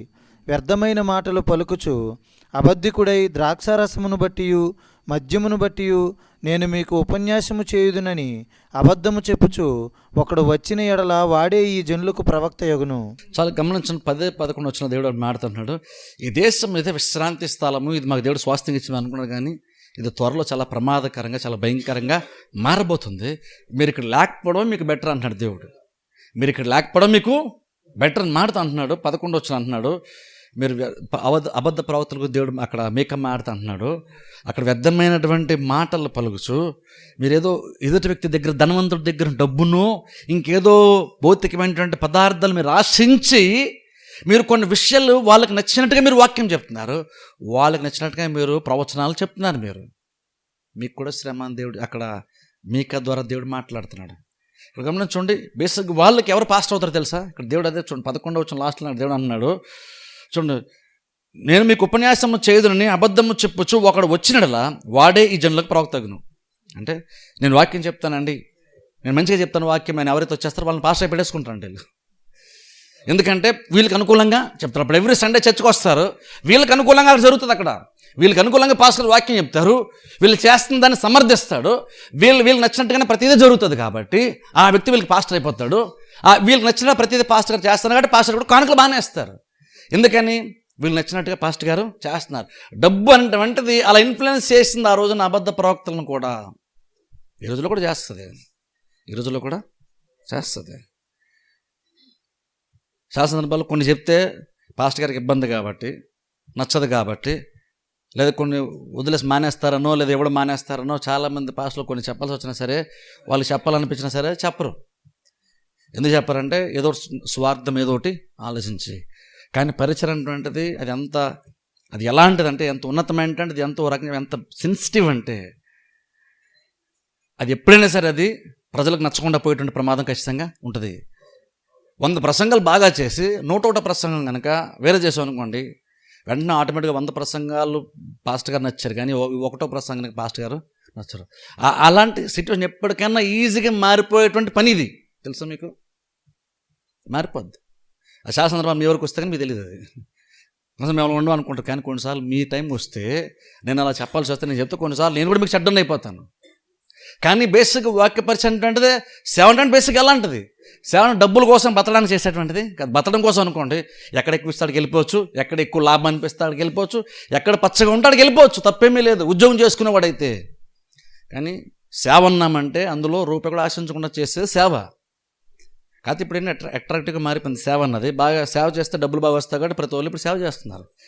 కానీ ఒరిజినల్ ఇంటెన్షన్ అయితే సేవ ఒకప్పుడే కాదు, ఇప్పటికైనా సరే కరెక్ట్గా చేస్తే సేవ ఎప్పుడు బేసిక్గా అంత డబ్బులు వచ్చేది కాదు, అంత అట్రాక్టివ్ ఉండేటువంటిది అయితే యాక్చువల్గా సేవ కాదు. ఎందుకంటే ఇందులో స్వలాభం ఆశించకూడదు, స్వలాభం డిమాండ్ చేయకూడదు, ఎక్కడిది ఎదురు చూడనే కూడదు. సిన్సియర్ని పని నువ్వు చేసుకుంటూ వెళ్ళిపోవాలి అవకాశం దొరికితే, అంతే, నీది ఆశించి చేయకూడదు. అది సేవ అంటే యాక్చువల్గా అయితే. మేక సేవలా చేస్తున్నాడు. మేక ఇక్కడ విషయాలు చెప్తున్నప్పుడు మేక కూడా కావాలనుకుంటే వారిలాగానే మారిపోయి ధనవంతుల ఇంటికి వెళ్ళిపోయి వాళ్ళకి అనుకూలంగా కొన్ని ఏవో వాక్యాలు ప్రవచనాలు చెప్పేసి వాళ్ళు ఇచ్చిన డబ్బులు కట్టి తీసుకుని ఇంటికి హ్యాపీగా వచ్చేసి డబ్బులు సంపాదించుకోవచ్చు మీకా కూడా కావాలంటే. అలా చాలామంది చేస్తున్నారని 10-11 వచనాలు మీకా చెప్తున్నాడు. కానీ మీకా మాత్రం అలా చేయడానికి ఇష్టపడలేదు. అలాగే మీకా అబద్ధ ప్రవక్తలు చాలామంది డబ్బుల కోసం చేస్తున్న టైంలో ధనవంతుల యొక్క దయను పొందుకోవడానికి వాక్యాన్ని చెప్తున్నటువంటి ఆ కాలంలో మీకా ఒక్కడే దేవుని యొక్క వాక్యం ఉందంటే చెప్పడానికి నిలబడ్డాడు. ఇప్పుడు చూడండి, అదని తీసి అనుకుంటున్నారు మీకాకి అది ఖచ్చితంగా అది వాక్యం చెప్పడమే కావచ్చు, ప్రవచించడమే కావచ్చు, అది సేవ అనొచ్చు. కానీ ఈవెన్ చెప్పాలంటే అది కూడా అంత ఈజీ కాదు. ఎందుకంటే ఆల్రెడీ మీకా లాంటి పని చేస్తున్నటువంటి వాళ్ళు చాలామంది ఉన్నారు. వాళ్ళు చాలా విషయాలు రాజీ పడిపోయి చేస్తున్నారు. మీకా ఒక్కడే తేడాగా కనబడుతుంది. మీకా ఒక్కడే బహుశా ఎలా కనబడుతుంది అంటే అహంకారంగా, గర్వంగా, ఆయన నచ్చినట్టే చేస్తా బహుశా మీకా అలా కనబడుతున్నాడు ప్రజలకి. కానీ యాక్చువల్గా చూసుకుంటే మీకా ఒక్కడే సిన్నిసరిగా వాక్యాన్ని ఉన్నట్లుగా చెప్తున్నాడు. మిగిలినందరూ డబ్బులు కమ్ముడిపోయి వాక్యాలు చెప్తున్నారు. 12-13 వచ్చిన చదువుకొని ముగించుకుందాం. యాకోబు సంతతి, తప్పక నేను మిమ్మల్ని అందరినీ పోగు చేయుదును. ఇశ్రాయేలీయులలో శేషించిన వారిని తప్పక సమకూర్చుదును. బోస్రా గొర్రెలు కూడినట్లు వారిని సమకూర్చుదును. తమ మేత స్థలములలో వారిని పోగు చేతును. గొప్ప ధ్వని పుట్టినట్లుగా మనుష్యులు విస్తారముగా కూడుదురు. ప్రాకారములు పడగొట్టువాడు వారికి ముందుగా పోవును. వారు గుమ్మమును పడగొట్టి దాని ద్వారా దాటిపోవుదురు. వారి రాజు వారికి ముందుగా నడుచును. యెహోవా వారికి నాయకుడుగా ఉండును. చూడండి, ఇక్కడ 12-13 వచ్చిన అల్టిమేట్ చివరిలో జరిగేటువంటి కార్యం ముందుగా చెప్పేస్తున్నాడు. చివరిలో అంటే తీర్పు వచ్చేసి వీళ్ళు బహు చెరగా వెళ్ళిపోయి లేదా మొత్తం అంతా కూడా నాశనం అయిపోయి పట్టణం అంతా నాశనం అయిపోయింది. చివరిలో అల్టిమేట్గా ఏం చదువుతారు? 2వ వచనం చివరిలో ఇక్కడ మనం 2వ అధ్యాయం చివరిలో ఇక్కడ చూస్తున్నాం. అక్కడ దేవుడు ఏం చెప్తాడంటే అక్కడ చూడండి, తప్పక అన్నమాట 2 సార్లు వస్తుంది. చూడండి, యాకోబు సంతతి, తప్పక నేను మిమ్మల్ని అందరినీ పోగు చేయుదును. ఇజ్రాయేలులో శేషించిన వారిని తప్పక సమకూర్చుదును. సరే చూడండి, పోగు చేస్తాను, సమకూరుస్తాను అంటే బేసిక్గా అర్థం అంటే వీళ్ళు చెరగ వెళ్ళిపోయినప్పుడు చెదిరిపోయిన అర్థం. దేవుడు అంటున్నాడు, నేను మరలా మిమ్మల్ని పోగు చేస్తాను. ఒక కాపరి చెదిరిపోయిన గొర్రెలన్నింటినీ ఒక చోటకి సమకూర్చి నడిపించినట్లుగా నేను కూడా మిమ్మల్ని అందరినీ చెదిరిపోయిన వారిని మిమ్మల్ని పోగు చేస్తాను, మిమ్మల్ని అందరినీ సమకూరుస్తాను. సమకూర్చి మాత్రం కానీ దేవుడు అక్కడ చెప్తున్న మాట ఏంటి తెలుసా? 13 ప్రాకారములు పడగొట్టువాడు వారికి ముందుగా పోవును. అంటే అర్థం ఏంటి? బేసిక్గా దేవుడు అంట వీళ్ళు చెరగా వెళ్ళిపోయి చెదిరిపోయి వేరే ప్రాంతములు ఉంటే అక్కడ నుంచి వాళ్ళని విడిపించటానికి దేవుడు వాళ్ళని బంధించేటువంటి ప్రాకారాలని దేవుడు ముందుగా ఉండి, వీళ్ళు గొర్రెలైతే ఆయన కాపరిగా ఉండి, వీళ్ళ ప్రజలైతే ఆయన రాజుగా నాయకుడిగా ఉండి, వీళ్ళు మరలా తిరిగి స్వాస్థ్యం పొందుకోవడానికి అడ్డుకున్నటువంటి ప్రాకారం అంటే దేవుడు పడగొట్టి వీరికి విడుదలచ్చి వీరిని నడిపిస్తాడంట. అంతే అక్కడ అన్నమాట చూడండి, ప్రాకారం పడగొట్టువాడు అంటే దేవుడు వారికి ముందుగా పోవును. వారు గుమ్మమును పడగొట్టి వారి ద్వారమును దాటిపోదురు. వారి రాజు వారికి ముందుగా నడుచును. యెహోవా వారికి నాయకుడిగా. సరే, దేవుడు గురించి మాట్లాడుతాను ఇక్కడ. వారి రాజు వారికి ముందుగా అంటే దేవుడు వారికి ముందుగా ఉండి, అంటే దేవుడు ఏం చెప్తానంటే ఇక్కడ బేసిక్గా ఇక్కడ తీర్పు తీర్చినప్పుడు కూడా నా ఇన్వాల్వ్మెంట్ ఉంది. నేను ఇన్వాల్వ్ అయితే తప్పక సిచ్యువేషన్ మారదు. అన్యాయం జరిగిపోతుంది కాబట్టి ఇన్వాల్వ్ అయ్యాను. అయితే ఇంకోటి దేవుడు ఏం చెప్తానంటే మళ్ళీ తిరిగి సమకూర్చేటప్పుడు కూడా నేను మరలా ఇన్వాల్వ్ అవ్వకపోతే మళ్ళీ తిరిగి వీళ్ళు సమకూర్చబడరు. తీర్పు ఎంత భయంకరంగా ఉంటుందంటే మరలా వాళ్ళు అనుకుంటే బయటికి రాలేరు, ఎవరో మనుషులు అనుకుంటే బయట రాలేరు, నేను అనుకుంటే తప్ప వీళ్ళు బయటికి రారు. అందుకే ఆ టైం వచ్చినప్పుడు వారి నాయకుడు వారికి ముందుకు వెళ్తాడు. అడ్డుపడేటువంటి ప్రాకారాలే కానీ గోడలే కానీ ద్వారంలే కానీ వారి నాయకుడు వారి ముందు నడుస్తూ వాటిని పడగొట్టి వీరందరిని మరలా తిరిగి సమకూరుస్తాడు. వారి రాజు వారికి ముందుగా నడుస్తాడు. అంటే దేవుడు అంటున్నాడు, నేను మరలా తిరిగి వారిని తీసుకొస్తాను దేవుడు చెప్తున్నాడు. ఈ రెండో ఎంత తీర్పు ఉంది, ఈ తీర్పు అంతట్లో మళ్ళీ నిరీక్షణ కూడా దేవుడు అప్పుడు ఇచ్చేస్తాడు. సో ఆలోచించండి. అందుకే అంటాను చూడండి, అందుకనే దేవుడు నమ్మడం సిచ్యువేషన్స్ ఒకవేళ మనకు నెగిటివ్గా ఉన్నా సరే ఇంకనూ నిరీక్షణ నుంచి విశ్వాసం నుంచి దేవుని వైపు చూడడం చాలా ఇంపార్టెంట్. ఎందుకో తెలుసా?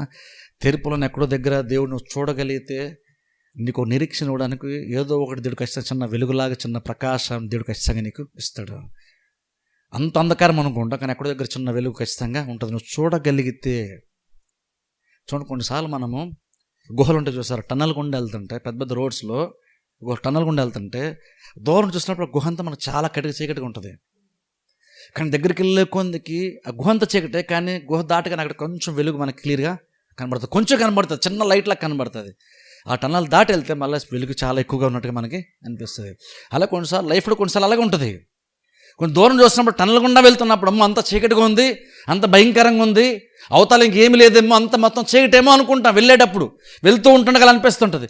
కానీ నువ్వు వెళ్ళగా టన్నల్ దగ్గరికి వచ్చేసరికి ఆ గోదావరికి వచ్చి గుహలోకి వెళ్ళగానే నీకు అవతల ఖచ్చితంగా ఎక్కడో దగ్గర కొంచెం అవతల ఎండ్లో ఆ చివర్లో నీకు ఎంతో కొంత వెలుగు ముందుగానే కనబడుతుంది. దాన్ని నమ్మి ఈ చీకట్లో గుహలో ముందు నడుచుకుంటా వెళ్ళిపోతుంది. ఎందుకంటే ఆ తర్వాత అంతా వెలిగే ఉంది అన్న నమ్మకంతో ఈ చీకటి గుహలో మనం అడుగు ముందుకు వేసుకుంటూ వెళ్తాం.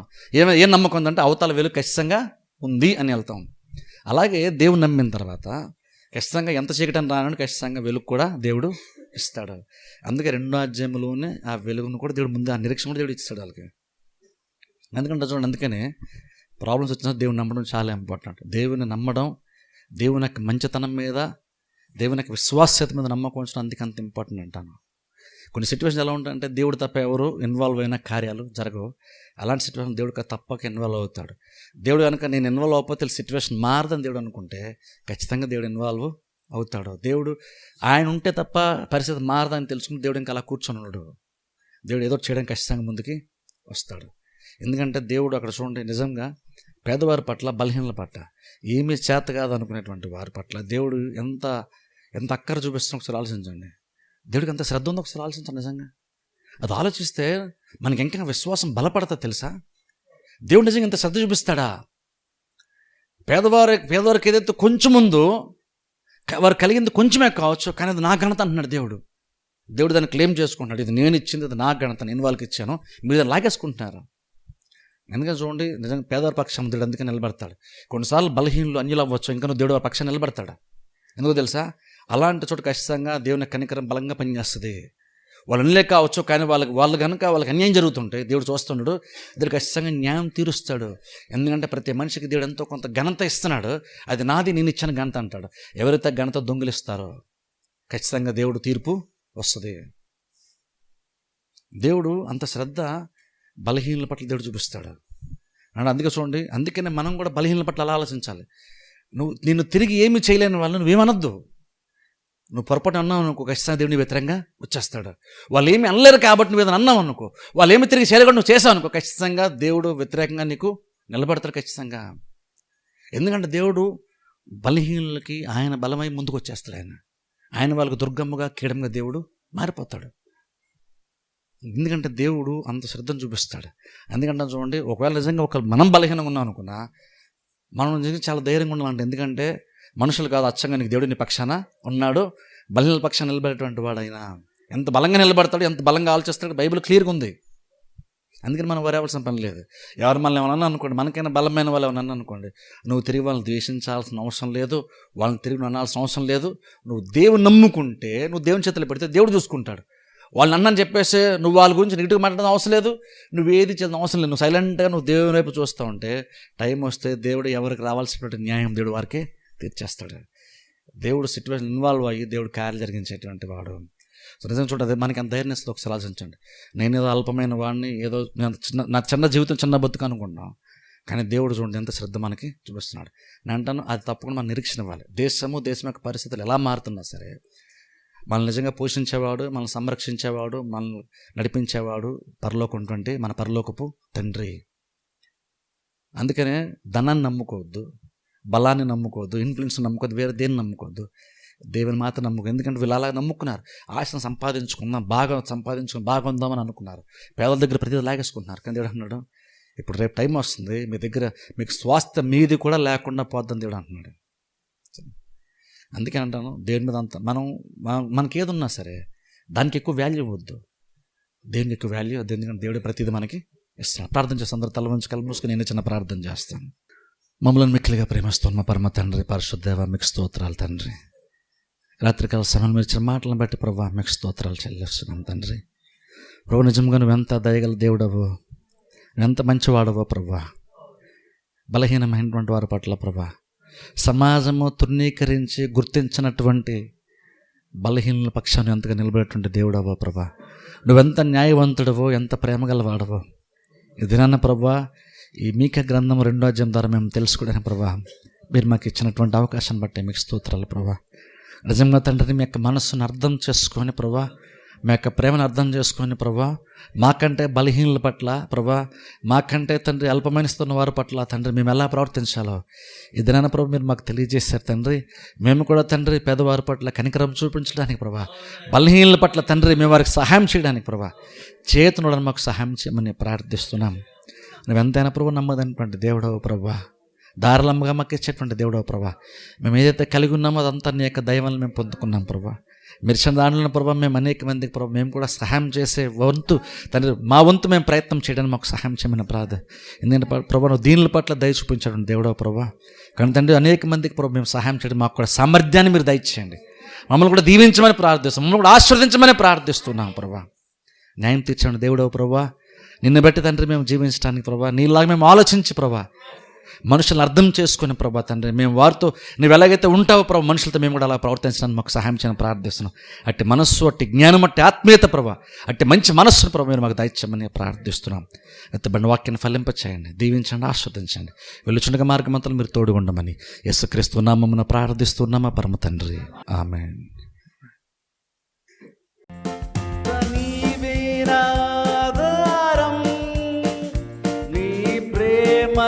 సాటెవరు దేవా, నీవే నాధారం, నీ ప్రేమకు సాటెవరు. నా జీవిత కాలమంతా నిన్ను పాడి స్తుతించెదను. నా జీవిత కాలం